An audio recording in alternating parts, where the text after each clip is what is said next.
और उसके बाद वो जंगल एक बार फिर से सुमन की चीखों से गूंज उठा। लेकिन आज की रात सुमन की चीखों को सुनने वाला वहां पर कोई भी नहीं था। अगर वहां पर कोई मौजूद था तो बस हरिया, जो कि अब एक भेड़िए में बदल चुका था। सुमन के बालों को पकड़कर घसीटते हुए वो जंगल के बीचों बीच एक जगह पर ले जा रहा था। अगली सुबह गांव में। अरे भाई, पता नहीं क्या बात है, अपने गांव का हरिया किसान और उसकी पत्नी सुमन दोनों गायब हैं। दोनों का कोई अता पता नहीं। अरे कैसी बातें कर रहे हो भाई, ये कब हुआ है? अरे पूरे गांव में खबर फैली पड़ी है। कल रात को दोनों खेत की तरफ जा रहे थे, लेकिन लौटकर आए ही नहीं। तो हो सकता है अपने खेत पर होंगे। पूरा गांव ढूंढ कर आया है भाई। जानते हो क्या मिला वहाँ पर? क्या हुआ भाई? क्या मिला? बताओ हमें क्या मिला?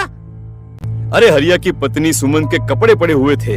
शरीर का एक एक कपड़ा फटा हुआ झोपड़ी के बाहर पड़ा था, लेकिन दोनों पति पत्नी का कोई पता ठिकाना नहीं था। अरे भाई, लेकिन उसका जो दोस्त है ना रामू किसान, उससे पता करके आते हैं ना।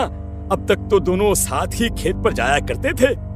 हाँ, हमें उसके घर जाना चाहिए भाई। चलो वहाँ चलते हैं, चलो। वो सारे लोग रामू के घर पर पहुँचते हैं। रामू अपने घर के बाहर बैठकर हुक्का पी रहा था। आज सारे के सारे लोग टोली बनाकर मेरे घर क्यों आ रहे हैं? क्या कोई मर गया क्या भाई? अरे कैसी बातें कर रहे हो? तुम्हारा सबसे अच्छा दोस्त हरिया और उसकी पत्नी गायब है और तुम यहाँ बैठकर हुक्का पिए जा रहे हो हैं? रामू ने अजीब सी नजरों से उन सब गांव वालों की तरफ देखा, जिसकी वजह से वो लोग एक बार के लिए डर गए। गायब है? अरे गायब नहीं है, मुक्ति मिल गई है। उन दोनों को मुक्ति मिली है। इस दुनिया में आकर हर इंसान पाप करता है और उसे उसके पापों के लिए मुक्ति मिलना बहुत जरूरी है। अरे ये कैसी बहकी बहकी बातें कर रहे हो भाई हैं? और इसका चेहरा अजीब सा क्यों लग रहा है?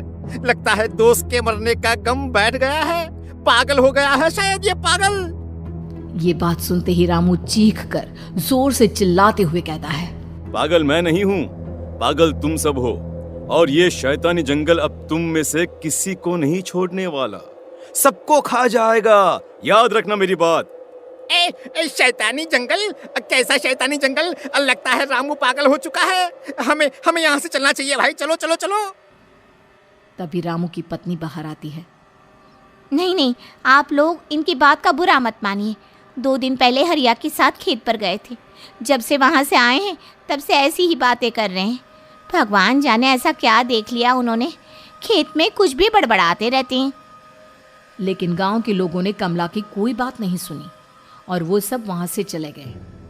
रात अब धीरे धीरे ढलने लगी थी। तभी अचानक किसी ने धीमी सी आवाज में रामू को पुकारा। रामू, आ जाओ, मैं तुम्हारा इंतजार कर रहा हूँ। और सुनो, अपनी पत्नी को साथ लेकर आना, नहीं तो काम अधूरा रह जाएगा। ये आवाज सुनते ही रामू के चेहरे पर शैतानी मुस्कुराहट आ जाती है। वो धीमे कदमों से अपने घर के अंदर आता है। क्या हुआ? तबीयत ठीक है ना अब आपकी? मैं तुझे अपने साथ खेत पर ले जाने आया हूँ, चल। मैं तुम्हारे साथ कहीं नहीं जाने वाली। मुन्ना गहरी नींद में सो रहा है और उसे अकेला छोड़कर मैं तुम्हारे साथ खेत पर नहीं आ सकती। वैसे भी तुम्हारे उन खेतों में भगवान जाने कौन सा राक्षस घूम रहा है, मुझे तो डर लगता है। रामू गुस्से में दांत पीसता अपनी झोपड़ी से बाहर आ जाता है और कमला गहरी नींद में अपने बच्चे के साथ सो जाती है। तभी अचानक रात को रामू की झोपड़ी के ऊपर एक साया वही गाना गुनगुनाते हुए घूमने लगता है जो हरिया के मोबाइल में बजा करता था। मैं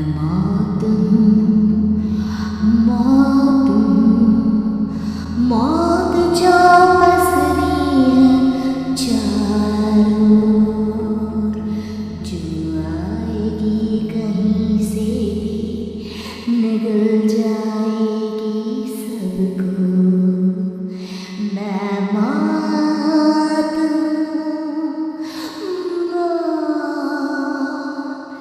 अब मैं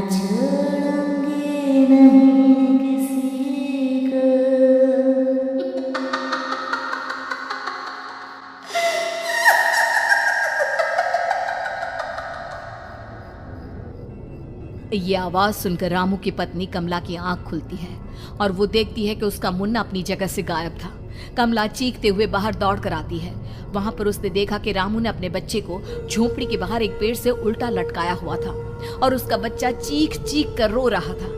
वहीं दूसरी तरफ एक साया बच्चे के ठीक नीचे आग जलाकर उसके चारों तरफ हैवानों की तरफ नाच रहा था।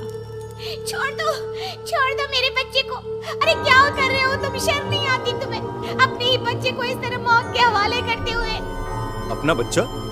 किसने कहा ये मेरा बच्चा है? अरे ये तो उस रामू की औलाद है, इस गांव के किसान रामू की, और मेरी दुश्मनी इस गांव के हर इंसान के साथ है। क्या? कैसी बात कर रहे हो तुम? और ये औरत कौन है? ये मेरे बच्चे को खा जाएगी। तभी अचानक से उस साया ने एक बेहद खतरनाक दिखने वाली औरत का रूप ले लिया और उसकी आंखों से आग निकल रही थी।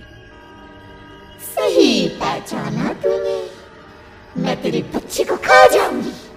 अगर तू अपनी इस हैवान पति रामू के साथ जंगल नहीं आई तो मैं तेरे बच्चे को खा जाऊंगी। लेकिन क्यों? आखिर क्या चाहती हो तुम मुझसे? मुझे जंगल क्यों ले जाना चाहती हो? औरत बुरी तरह से ठहाके मार मार कर जोर जोर से हंसने लगी और साथ में रामू भी। ये तो तुझे वहां चलने के बाद ही पता चलेगा ना। अगर तू नहीं आई तो थोड़ी देर में तेरा ये बच्चा आग में जलकर मर जाएगा। चल जल्दी। नहीं नहीं, मेरे बच्चे को छोड़ दो। तुम जहाँ कहोगे मैं तुम्हारे साथ चलने के लिए तैयार हूँ। और उसके बाद उस बच्चे को झोपड़ी में लिटाकर आगे आगे वो साया चल रहा था और उसके पीछे पीछे रामू अपनी पत्नी के बाल पकड़कर उसे घसीटते हुए जंगल की तरफ ले गया। जंगल में जाने के बाद, कितनी खूबसूरत हो तुम। आज की रात बस तुम और मैं एक दूसरे के साथ रहेंगे। मुझे तुमसे बहुत डर लग रहा है। तुम्हें क्या हो गया है? तुम तो बिल्कुल ठीक थे। वो होगा जो हमारे बीच होना चाहिए। तो आओ आओ, अपने आप को मेरे हवाले कर दो। कमला ने डर की वजह से अपनी दोनों आंखें कसकर बंद कर ली थी। रामू ने बुरी तरह से चीख कर कमला से कहा, आंखें खोलो अपनी और मेरी तरफ देखो। कमला ने जैसे ही अपनी आंखें खोली उसने देखा कि रामू एक खतरनाक खूनी हैवान में बदल चुका था। कौन हो तुम? जाने दो मुझे। क्या चाहते हो मुझसे? वही जो एक आदमी एक औरत से चाहता है। मैं तुम्हारा पति रामू नहीं, बल्कि इस जंगल का एक भेड़िया हूँ, और आज की रात तुम्हारे खून से अपनी प्यास बुझा जाऊं। और उसके बाद वो जंगल कमला की दर्दनाक चीखों से गूंज उठा। अगली सुबह कमला के कपड़े भी जंगल में उसी तरह पाए गए जैसे कि सुमन के पाए गए थे। इस घटना के बाद पूरे गांव में दहशत का माहौल था। अपने माँ बाप की मौत और गांव में हो रहे इस तरह की घटनाओं की खबर सुनकर किशन शहर से गांव लौट आया था। अपने माँ बाप की बेदर्द मौत की वजह से वो बहुत परेशान था। तभी अचानक उसे अपने घर में खाट के नीचे पड़ा हुआ वो मोबाइल फोन मिला जो उसने अपने पापा हरिया को गिफ्ट किया था। अरे कितने प्यार से पापा के लिए मोबाइल फोन लेकर आया था। इसे एक दिन भी काम में नहीं ले पाए। और आखिर कौन है जो गांव में इस तरह की हत्याएं कर रहा है? क्या है इन सब के पीछे? क्या है? मुझे पता करना ही होगा, वरना एक दिन पूरा का पूरा गांव खाली हो जाएगा।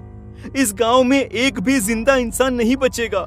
गांव के लोगों की मदद करने के इरादे से किशन अपने गांव से दूर एक दूसरे गांव में बहुत बड़े तांत्रिक के पास मिलने के लिए गया। तांत्रिक बाबा, अब आप ही कुछ उपाय बता सकते हैं। भगवान जाने हमारे गांव को किसकी नजर लग गई है। नजर नहीं लगी है, किसी ने तुम्हारे गांव को बद्दुआ दी है। किसी सताई हुई आत्मा का प्रकोप है और अब वो पूरे गांव में किसी को नहीं छोड़ेगी जब तक उसकी आत्मा को शांति नहीं मिल जाती। अरे लेकिन ऐसा कौन है बाबा? किसकी आत्मा है और कैसे मिलेगी उसे शांति? मौत है, मौत से भी आएगी और सबको निगल जाएगी। इससे बचने का सिर्फ एक ही उपाय है, लेकिन उस उपाय को करना आसान नहीं होगा। जो भी उस उपाय को करने की कोशिश करेगा उसकी जान जा सकती है। भले ही मेरी जान चली जाए, लेकिन मैं अपने गांव के लोगों की जान बचाने की पूरी कोशिश करूंगा बाबा।